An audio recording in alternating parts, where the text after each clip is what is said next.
Yes, we can talk about the lack of structure, the lack of strategy, the lack of ambition, the absolute failure when it comes to recruitment, and that includes managers as well. We can talk about the complete failure across the board under David Sullivan's leadership. But what really breaks my heart is the amount of West Ham fans that are turning their back at the club at the moment, for good reason.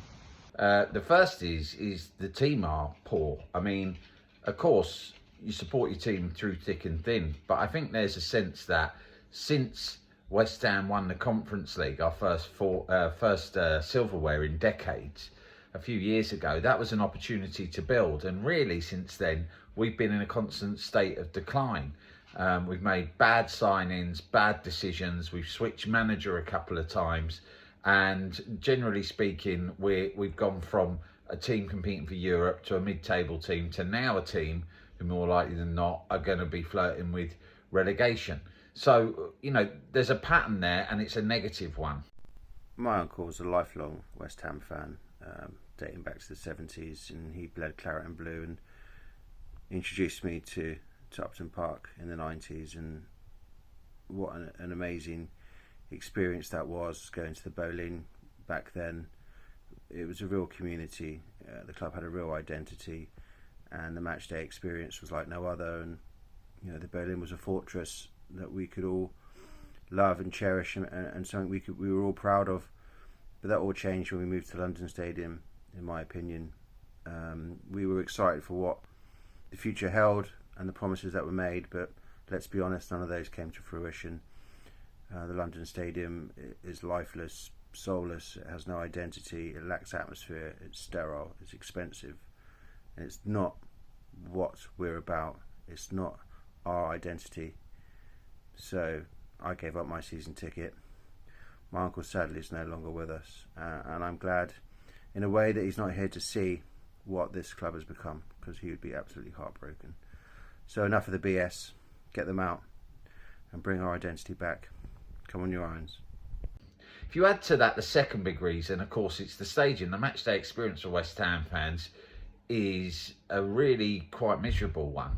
We moved to stadium, most of us with positive attitudes, but watching a game at London Stadium is devoid of atmosphere most of the time.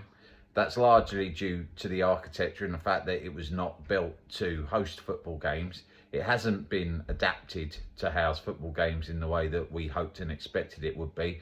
And to be honest, the whole situation of getting in and out of the ground is pretty soul destroying too. The whole logistics and organisation surrounding that does not lend itself to a pleasant match day experience. And I think fans have been pretty clear about that with the club for years now, and not enough has been done to remedy the situation. I think, like most people, I support West Ham because of my dad. Other fans might support West Ham because of their mum, or their nan, or their granddad, or their aunts, or their uncles.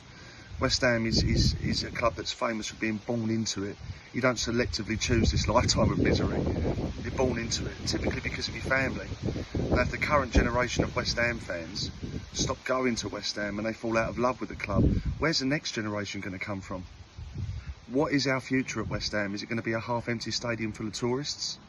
Because that's what we're potentially faced with. So for every reason possible, it's time for change, and we need that change sooner rather than later. I guess what's a little bit different for me as a West Ham fan is that I didn't get born into it.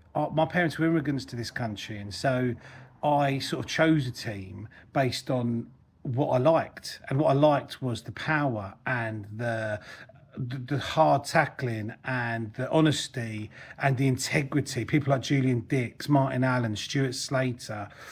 And I loved all that, and the East End spirit. I looked into it. I researched about the bowling ground being bombed in the war, and about the humour, but also the integrity and the dignity and the hard graft of the East Enders. And I look at West Ham now, the new crest, the stadium, the players to some degree, and all of that's gone. You know, all of that is no longer part of West Ham. It's no longer a tough place to come.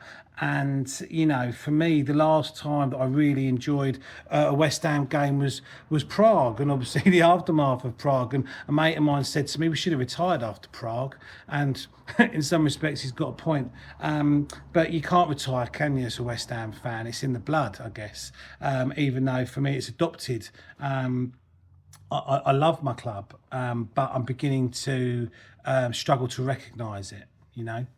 And the third reason is that, you know, I'm not a business expert. I don't know about running football clubs, but I do know about football, and I can see the fortunes of West Ham in comparison to other equivalent sized clubs. And West Ham are in a situation where they seem to have been borrowing money from pretty dodgy lenders. We've been loaned money by our own chairman, who charges us quite high interest rates in return.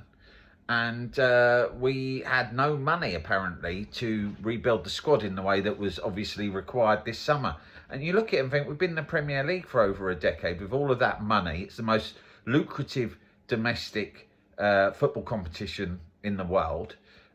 We've got a 62,000 seater stadium that we sell out every week with a highly engaged and passionate fan base.